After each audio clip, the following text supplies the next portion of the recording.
Okay, guys, what we're going to do is go over our graphic organizer. That's going to give us a little bit more information about slopes in terms of their lines, the special cases, and then two types of systems with specific slopes. So let's get started.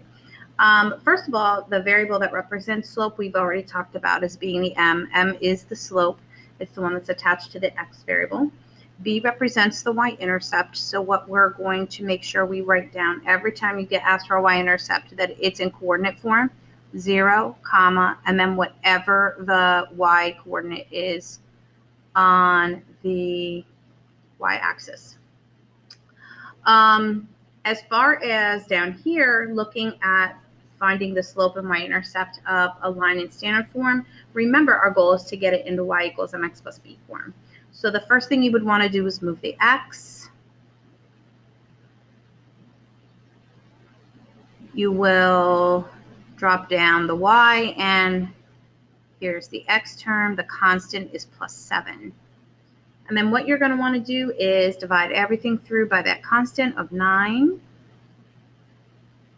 And then scoot back on the line. We're ready to reduce and get into y equals form. So this is y equals negative 3 divided by 9 is negative 1/3 when we reduce it. And 7/9 can't reduce. Now the whole purpose of doing that is to answer the question, what is the slope and what is the y-intercept? The slope is the one that's attached to the x variable, so our slope is m, and that's negative 1/3. And then our b is our y-intercept. But remember, when we write y-intercepts, we're going to write 0, comma, and then the b term or the y coordinate on the y-axis. The next thing that we're going to do is take a look at this one. Now, this is also letter C. I'm not quite sure how that happened, but we'll roll with it. And this is more abstract. They want us to be able to say that we can calculate slope no matter what number they give us and no matter what position. And basically to do this, you want to take your slope formula, which is m equals y2 minus y1 over x2 minus x1. And that just represents the positions. The second y is d, and the first y is b. The second x is c, and the first x is a. And this is how you would represent that slope. Okay? We're going to transition to the second part now, in which we're going to take a look at types of lines and their slopes. Now, this is super crucial because these are our special cases that don't follow typically the y equals mx plus b format. The first type of line is a horizontal line. Horizontal lines go from left to right like the horizon. And horizontal lines have 0 slopes. And the reason for that is because they do not incline, they do not decline. And just like slope is rise over run, they don't rise and they don't fall. So they just run. So the slope of a horizontal line is always 0. And if you're putting something into y equals mx plus b form and you're solving and you're looking for the slope, sometimes people get confused because they'll have like 0 over a number and they get confused, but 0 over any number is still equal to 0. So that means that if you end up with something that looks like that, 0 over a number, it is a 0 slope horizontal line. Now our possible equation, we're going to get a little bit more specific. So our y-axis is up here.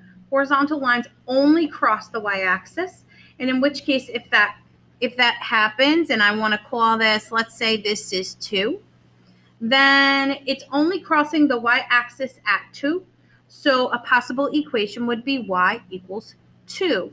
Now, every single horizontal line is in the format y equals a number.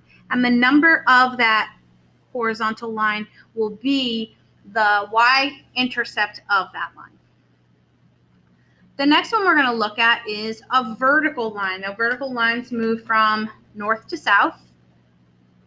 And the interesting thing about vertical lines is they rise, but they don't run, which means that their slope is undefined.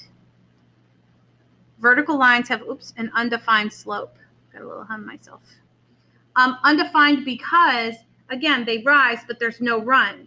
So when you're looking at something where you would be dividing to get that answer, it would look like any number in the world divided by 0. And you know you can't divide by 0. It's undefined, and that's why the slope is. Possible equation for this? Well, let's see, this is 5 on the x-axis. Vertical lines only cross the x-axis, and the x-intercept for this one is at 5, which means a good possible equation would be x equals 5.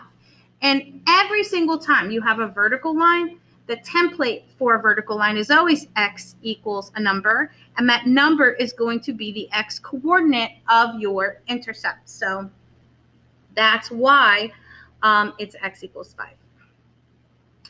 Our last type of line that's right here is, looking for a good color, I guess we'll go green,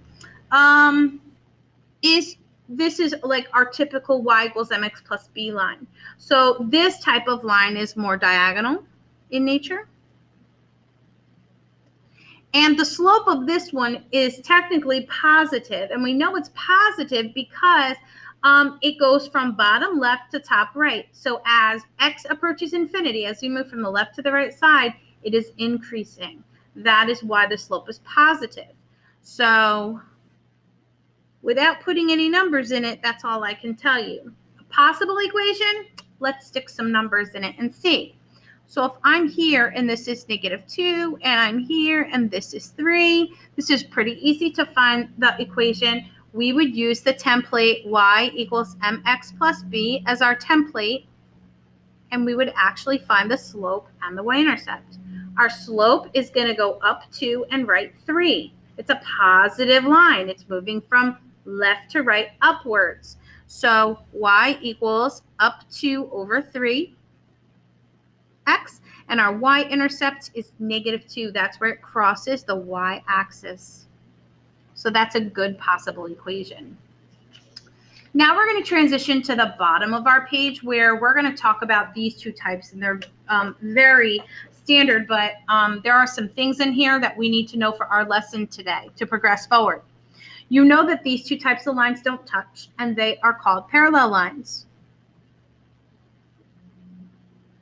Parallel lines don't touch for a very specific reason. It has to do with the slopes. Now we know another word or another phrase for slope is rate of change. And the reason why these two lines don't cross is because they're moving at the same rate. They're moving down and to the right at the same exact rate. So what do you know about the slopes? They have equal slopes. Parallel lines have equal slopes. And that's super crucial for today. Make sure that you have that down. And possible equations for the graphs above, that's going to be pretty easy to do. What we're going to do is pick some numbers. I'm going to go to my top line first. This is above the origin, so this has to be a positive y value. So let's call this 3. And over here is a positive x value. Let's call that 2. Now this is a negative slope, and I know because it's moving from top left to bottom right. And as x approaches infinity, it is decreasing. That's how we know it's a negative slope.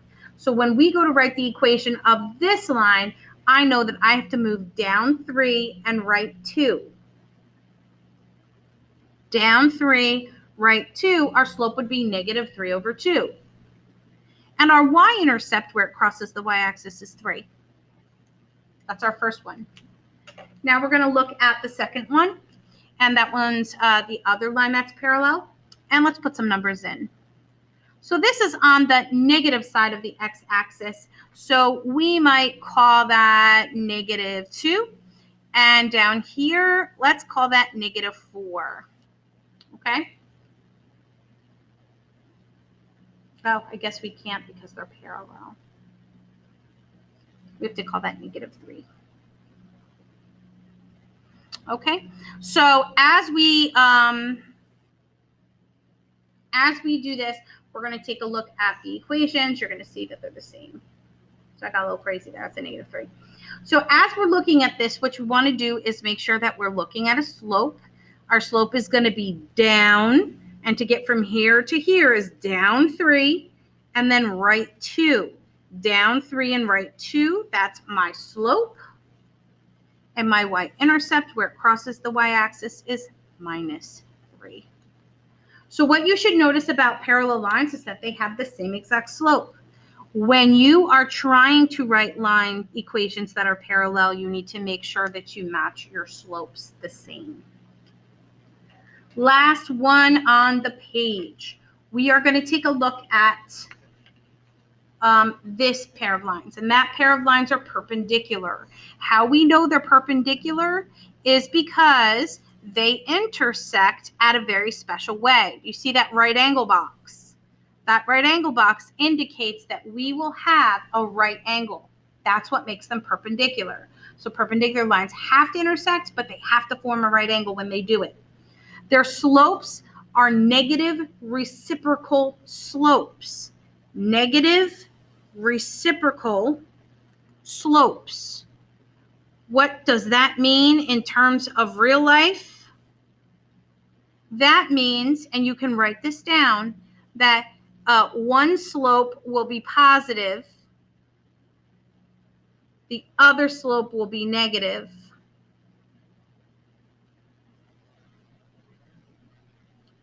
That's what the negative part means. The slopes have to have opposite signs. Reciprocal means they are flipped.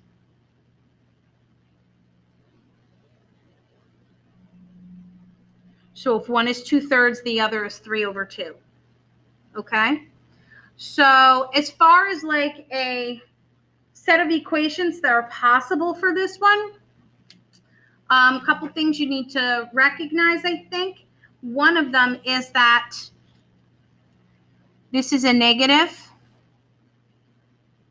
We'll call that -2. This is a positive. We'll call this +2. And this is a +2. Okay? So as we're looking at these and we're looking at perpendicular lines, what's going to happen is we'll do our positive slope first. This is the one that's positive.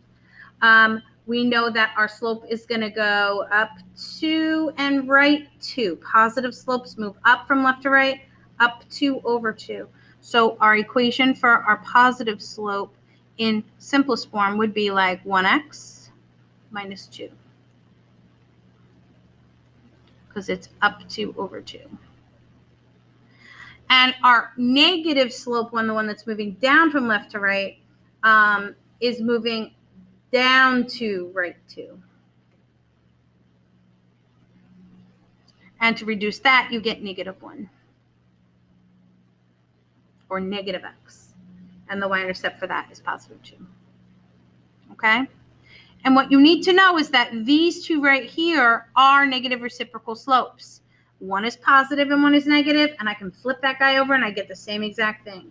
This one is positive, this one is negative. I can flip one over and I get the same thing. So this is how you make sure that you have perpendicular lines, negative reciprocal slopes.